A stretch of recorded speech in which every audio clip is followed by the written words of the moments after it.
Hi everyone, it's Katie from Moonflower Moments. I wanted to hop on here and wish you a happy Leo season. So I know for many of you this is an exciting time because we all feel, the pride I think in our work with Leo season and just kind of a fierceness that permeates all parts of our lives. And so I wanted to share with y'all the decks that remind me of the Fire Court cards. And so this is a continuation of my Decks for Court series. I've already done all of the other suits, and so this will be my final one. So to start out, I'm going to share with you the deck that reminds me the most of the Page of Wands. So when I think of the Page of Wands, it's undoubtable that I think of the Fifth Spirit Tarot. And so I think that someone who has Page of Wands energy is someone that has a lot of enthusiasm for life, someone who has a vivacious life force, someone who is willing to interact with people of different backgrounds. And I think that this deck portrays that beautifully. There's something about this deck that screams adventure to me and just willing to get in and experience life. I also really appreciate that the minors are told from a more first-person perspective. So for example, with the Knight of Swords here, this is kind of a scary one to stop at, but you can really see the Page of Wands standing near all of these tools and trying to figure out what am I to do with them, right? And they almost look like torture devices, so hopefully he doesn't engage in that, but let's see if we can find another minor that fits better. Yeah, Five of Wands, this totally fits.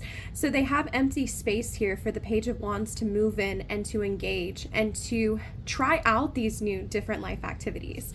And isn't that the perfect description of the Page of Wands? Someone who's always willing to try something new, someone who's always willing to get his hands dirty, because at the end of the day, life is all about exploration to them, not staying tied down to one thing, but really trying to interact with as many different activities as possible and as many different people as possible.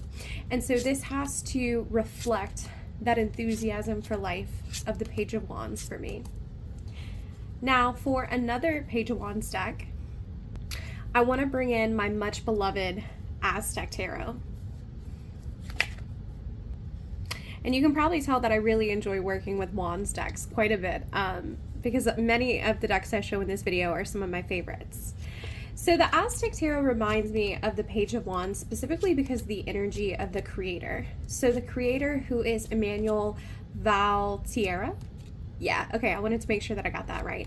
Emmanuel Valtierra is someone who is well known for making playing cards, but someone who doesn't practice tarot at all, doesn't know very much about tarot at all. And so I appreciate the energy that the author brought into this because I think this is a really well done deck. The cardstock is phenomenal, but the guidebook, all it is the pictorial key. And I think that there's like a sense, let me show you. Yeah, here we go. So like word for word, even the illustrations, these words for words are the pictorial key. And I think that says a lot about the creator because he's like, hey, I have this idea. I really think it's important for me to display my Aztec heritage. This is a culture that's important to me and I want other people to see it, but I'm never really going to read tarot. And so I'm just going to do this thing once. And there's that sense of that spark to the Page of Wands that I really appreciate because he has an idea and he's just going to go for it and he's going to jump in, even if it's something that he's never done before and something that he'll never do again. So the Aztec Tarot is my second Page of Wands deck for that reason. And look at this beautiful color scheme. It is definitely a fiery deck for me. Next, I'm going to share my most beloved Illusori Tarot. This one is out of print, but it's one that I use a lot. This deck makes me happy, guys. This deck makes me super happy. It perfectly embodies the Knight of Wands for me because all of the movement that is present in all of these cards. So I've mentioned before that especially like you can see with this kind of card, there's a lot of tension in this person's hand, and so you almost can imagine the pentacles just falling straight out of his hand and onto the floor. I've said before that when I really meditate with these cards and I stare at them too long, especially this card, this is a great example of it. I've had a meditation where the eye right here just completely opened up for me. And because of the movement and all of the dynamic energy in the way that I read it, it has to be a Knight of Wands. I'm going to give you another reason it's a Knight of Wands too, though. So some of these keywords are based in Thoth tradition, while some of them are based in RWS, but there's not a singular commitment to one particular system. And that's actually why I love reading with this deck so much. I got it on really early in my tarot journey, so it taught me a sense that tarot can bend. Tarot is not a system that has to be rigid in its approach. And I think that's a set of rules that the Knight of Wands would agree with. You don't have to abide by all of the rules. You can just go. And if you have creative ideas flowing from you, you don't have to restrict them down with restrictions and other people's conventions. So the Illusori Tarot is my Knight of Wands deck. I use this a lot for drafting work. So when I'm deep into the creative process and I need a card to help me stimulate the process and just get the movement flowing, this is the deck that I turn to. Now, I have another Knight of Wands deck, but this one is a little bit older of a Knight of Wands. So he's not a baby, he's not young, he's a little bit older. And that's going to be my Voyager Tarot. So I think we all know when it comes down to it that the Knight of Wands can be a little bit like a bull in the china shop, right? Someone that is just bursting with energy and spaces do not contain them. And so of course the Voyager Tarot has to be an example of a Knight of Wands deck because of the name itself, the Voyager. But then you also have this very chaotic imagery. I think that if you were in a room with a Knight of Wands, you would probably only want to be in a room with one Knight of Wands, because if you have too many Knight of Wands, that china shop is going to explode. And I feel that way about when I read with this deck. I only pull 1 or 2 cards at a time because it is so heavy and so deep and so impulsive in a way. And I think that this is a deck that when I read with it, it sends fire to my brain and sparks to my brain like a Knight of Wands would. Now, another reason that I'm going to say this is a Knight of Wands deck is because of the guidebook. So I'm going to take a second and zoom you out a little bit. Here we go. All right, so we have the Voyager Tarot guidebook, which I was able to get. This honker chonker of a guidebook is 329 pages. And for every card, you just have all of these different subsets. So yes, it is definitely a more developed system than like I said, the Illusory Tarot is.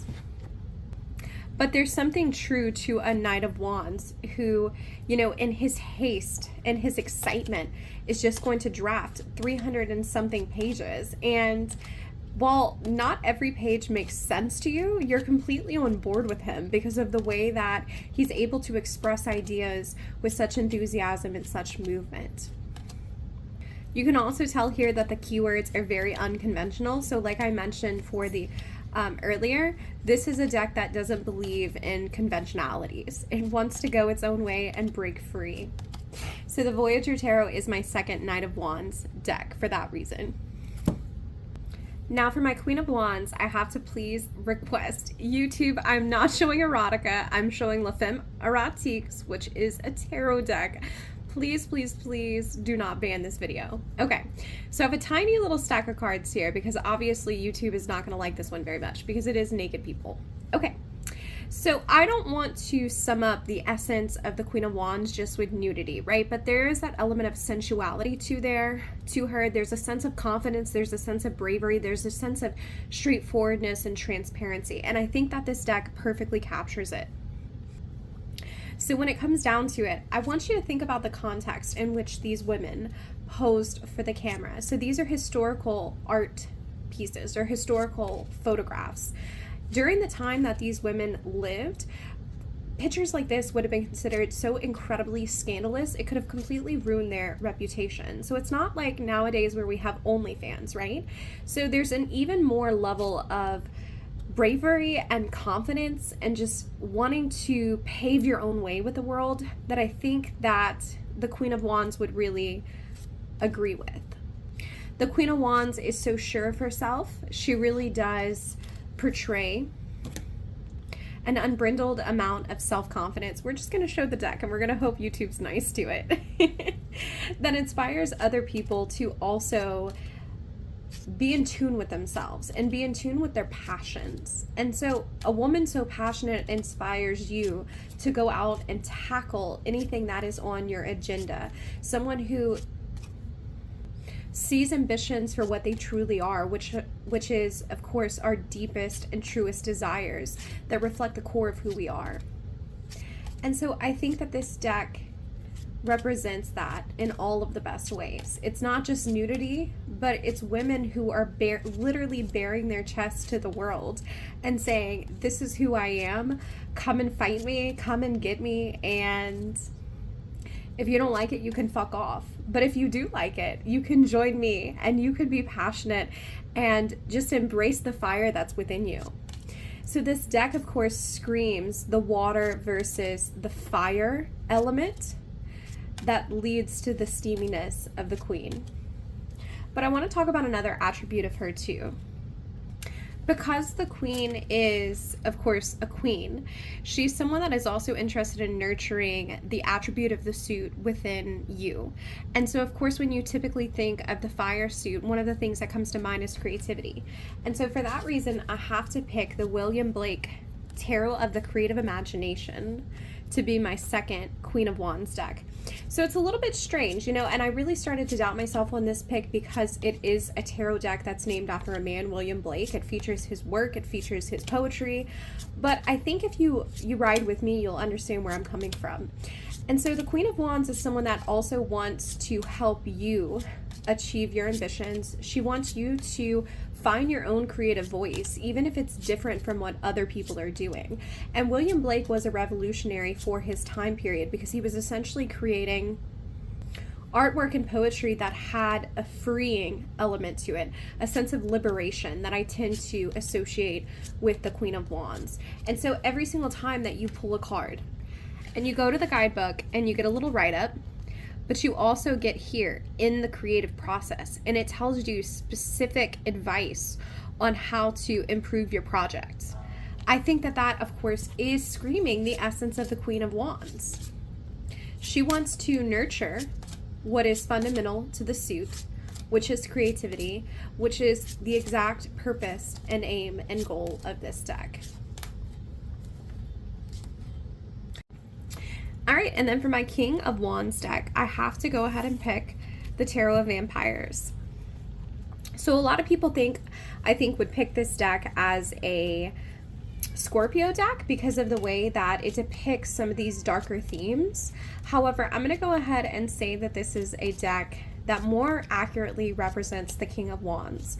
So the reason that I'm going to say this is the King of Wands is someone that has a long-term vision. And so he's able to pull together a lot of different threads. He's someone with an incredible logical capacity who not only sees what's there, but what could be there. And so he can handle systems that are of immense capacities. And I will say from the reading the guidebook from this, it brings in astrology, it brings in tree of life, it brings in the symbolism of every single part of this card. And so he's weaving together, the creator weaves together a lot of different threads that I think a King of Wands would appreciate. He wants to be able to see all of the moving parts before he's able to commit to something, because when a King of Wands commits to something, it's going to be something more long-term because of the way that the air part of the king balances with the fiery nature of the suit. I also have to talk a little bit of the shadow side of the King of Wands. So the King of Wands is someone I think that we all know loves a bit of attention. And so when you look at this imagery, this is very like attention-seeking imagery in all of the best ways. And so the King of Wands wants to have your eyes on him. He wants to be the center of attention. And I think that this deck, when you pull it out in any room, it is going to be the center of attention. There's also a sense of really endearing charisma to this deck. So I'm going to go ahead and say, let's find us a card here. Okay, the Three of Knives here.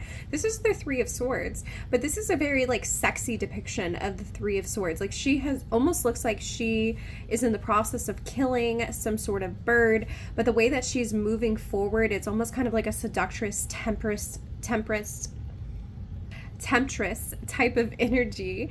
And so I think that relates to the King of Wands and his capacity for charisma too. There's something that is sexual about him, something that is just juicy, that this deck encapsulates perfectly.